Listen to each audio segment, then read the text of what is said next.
Hello. Oh, I should sort this out. Think we're good. Adam, hello. Welcome to the stream. Let me know if you're in the chat so we can get things going. We'll start off. We're going to do this in two parts, this video. We're literally going to go a few questions and sort of speak about a little bit more in detail about what happened against Brentford. I'll answer some questions about the Brentford game. And then we'll go into what I think the lineup will be against Shamrock on Thursday. And we'll do that video. We'll do this as like a two-parter. Make it a stream, obviously, so we'll be talking to the chat and letting people sort of have their questions, but as well, just to cover both, so that when it does get released as a video, there's sort of a bit more of a review and a bit more of a preview for everybody to get involved with. Right. Shall we talk about this just quickly, I guess? Yes. Hello, Adam. Are you gonna address the Mudryk situation or wait for a bit more info? Now, there's not really much I can add to this. I think obviously you've got to address it, you've got to make it sort of clear that it's a thing. Yes, the Mudryk thing is a shame. Hopefully everything goes well. That with what we're hearing in terms of Mudryk being completely surprised, the briefings coming out about it. Hopefully it turns out that this is all a little bit more of an accidental, like, we don't know the inside details, do we? So let's just hope that Mudryk's apparently getting the support from the club, which he is, if he is as in the dark as is being made out, and hopefully everything will sort of move smoothly and he'll be back on the pitch and we can get away from that. But that's really all we can talk about in terms of, or do we wait for a bit more info? Like you say, that's all we can really do, isn't it? We need more info until we can really draw a conclusion on what's actually happened, because otherwise it's just unfair. We don't know what we're sort of judging, do we? But let's just hope for the best. And in the meantime, with Mudryk out of the squad and like suspended, Tyreek George is hopefully going to get the minutes. So let's cast aside from Mudryk and just try and look at the positive side of it. Of those minutes can now be given to Tyreek George, and let's see how that goes for him, because I'm a massive Tyreek George fan, and we're going to speak about, as I said, the Shamrock game, and I do think Tyreek George will start that game. Really quickly, just make sure everybody has hit the like button in the stream, because it does help push it out to more people. And we haven't actually done a stream in a while. I've been doing a lot more videos. We're on a streak of, I think this will be day 16 of daily content video streams. Most of them have been videos. I think 15 videos is probably the first stream within that streak. So yeah, means a lot if we could get the support needed to continue the sort of run that we're on, because we're up to nearly 3,500 now. We're in the 3.4k, but if we can keep moving on in the same trajectory, hopefully we can hit that 3.5k by Christmas, which would be very, very nice indeed. Anyways, any questions that you have about the Brentford Chelsea game, do put them in the chat. I'm just going to sort of go into a little bit of detail about each bit, and I'll sort of check in with the chat for each sort of section if anybody has questions that they want answering. But Bruno says, "Hey Connor, are you worried with more and more players absent, injuries and suspensions?" Honestly, yeah. Obviously, we've had the luxury so far of having a very rotatable side, and it has helped. I'm not so worried, but of course it has to play a part, because now instantly Badiashile, Fofana both out. So now, if Tosin is going to be the one starting games in the Premier League alongside Colwill for at least the next 3 or 4, for example, then fine. But then in the Conference League, it knocks back again. And luckily, we've already pretty much, qualified for that. So we'll talk about that when we get into the preview part of the video. But I think we're going to see a lot of youth players getting their run out now, because of the sort of protection that's going to be needed for some of the more squadish players heading into this festive run, the likes of a Tosin, the likes of, say, the wingers, because Neto's back, but like I say, no Mudryk now. Got to be careful with Sancho, so he probably won't play, which means you're probably going to see one of Madueke or Mudryk, Madueke or Neto, whichever one doesn't play, whichever one isn't planned to play at the weekend. And I would assume Tyreek George gets a run on the left. So we're going to see different things. It's going to be interesting to see because it also depends on the likes of Felix and if they come back. But we will get into that part of the video after we've looked at the Brentford game for maybe 3 or 4, well, maybe 5 or 10 minutes. Do you think we should get Rashford? He can play that left wing striker role. I don't think we need a Rashford. Because like you have to assume Mudrik's going to be fine. Like at the minute, you have to go down that route. I think Mudrik gives us enough of what we sort of need. I still have a lot of belief in Mudrik. Sancho is a different profile, which is working really well, and Neto can also play on that left side. So for now, I don't think so, but I do, and especially on the wages he's on as well, it just really doesn't suit our structure currently. One thing I do think though is that I said this the other day. Let me know in the chat if you agree with this. I think Rashford would thrive at Arsenal. I think he's exactly what they need. I think they give him an outlet in this position. He gives them an outlet, sorry, in this area of the pitch. He makes them inevitable in transition, which is something they lack, especially on the left side, considering a lot of their play goes down the right. They're the most right side biased team in the league. They're the most biased to one side. So I do think they need to change something on the left. And I think going the approach of having a wide, speedy outlet who can play direct on one side and then having the sort of Saka Erdegaard combination on the right, I think that's a good way to sort of balance their team and sort of stretch and have a different sort of approach on both wings to get a little bit more out of both sides of the pitch. So that's sort of my thoughts on Marcus Rashford. A lot of people didn't agree though. I put a tweet out and I had quite a lot of Man U fans sort of laughing at the idea of Arsenal signing Rashford, which I just do find it interesting. Like I do think that United were right to well, Amorim was right to bench Rashford in the situation that they're in, but it doesn't mean that I don't see sort of qualities that he can bring to the team, to like another team if it is say Arsenal, but even to United, there's parts of his game that are important. It's just you have to get the right application out of him, and I understand fully in Amorim's system that if he's not going to do that job properly, then they're probably best set going elsewhere or using else sort of other assets. Anyway, into the Chelsea Brentford game. This is the team that we saw. We did do a video on the channel, which has done fairly well, which came out yesterday. So do go check that one out if you haven't already. It's got a lot of detailed, sort of with some pictures to help describe in it about what happened in the game. But overall, the biggest sort of indicators, like the top performers in this game for me and the most important, were Kukurea was brilliant. Madueke and Sancho are both brilliant, but I'm going to highlight Madueke. I thought Enzo was very good again, but I wouldn't say that he's like has to be highlighted. Casado was just unbelievable as always. And you know who I'm going to talk about as well is this guy right here, because I actually thought he was really, really important. He won 7 out of 7 aerial duels. And the way that we were playing to sustain pressure, again, if we was pinning them back, Cole and Gusto were pushing right up into here to the point where Tosin was literally this cover player on his own. And I just thought he was so important and so perfect at that role. Like I say, 7 out of 7 aerial duels won. He was just really important in terms of being able to sustain pressure. And when that ball came back over the top and the likes of these guys were running in, he was just secure on the ball, brought it down and was able to play through. And then we could sort of play out through there with our wide defenders of Gusto and Colwell. And I thought he really handled it extremely well, alongside with Casado sort of in this spot as well.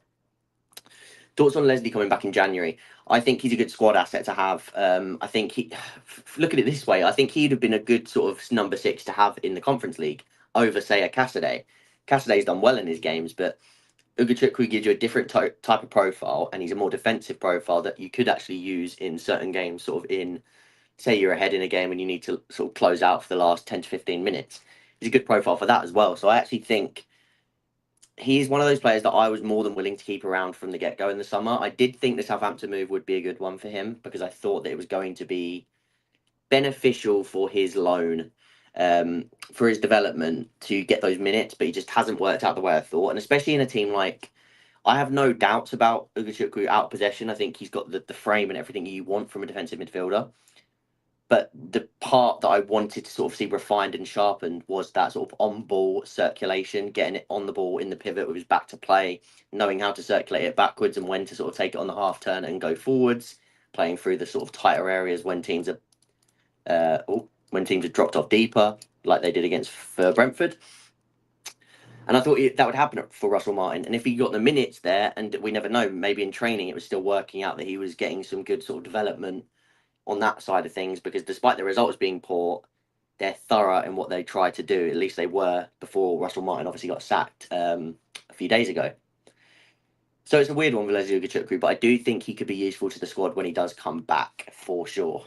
The other people we're going to talk about in this one, Madueke, like I said, I think the wingers were both really important, but Madueke was really, really good in terms of that sort of, I mean, again, we're going to up that crossing volume. So to have a player who could cut back on his left foot and put that ball into the box, we saw it for the Kukurea goal, which is, again, why I've got him highlighted. So let's take it off these and speak about these two. Kukurea dragging, because Enzo was doing it too, dragging these players back all the way with them to the point where we could literally camp them in their own half. Kukurea was brilliant because every time we lost the ball, he'd run back into these areas. At one point, he ran over to here. Like Kukurea in this spot, I think what you actually do gain from him more, and this is similar to what I said about Gusto at the time, is they might not be the most clinical in front of goal. Kukurea took his goal brilliantly, and that's a massive sign of it. If those players are chipping in with goals and assists, even better. But the real strength of having those players in these sort of 8 to 10 positions is the way that they track the ball and the way that they counter press from these higher positions, allowing you to keep the ball in that half of the pitch. That is a terrible line, but in that half of the pitch. And Kukurea did it again, like I say, making runs over to the right side, back to the left side to recover into these spots. And it just allowed Chelsea to really pile the pressure on Brentford. And a lot of people always talk about sort of the notion of breaking down a low block and sort of going at teams and sort of learning to do that, right? But a lot of it does come down to, if you can pin a team back like this, eventually something's going to drop your way. And it's I said it the other day, it's a bit of a death by a thousand cuts situation, of the sense of, we're going to whip this ball into this area 6, 7, 8 times, then we're going to get the wingers having it as well. We're going to be getting shots in and around the edge of the box with these number 10s. If they arrive here, we want them to get shots off. Again, that's a lot of arrows, but we're going to up the volume of all of our attacking actions to the point where something's going to drop.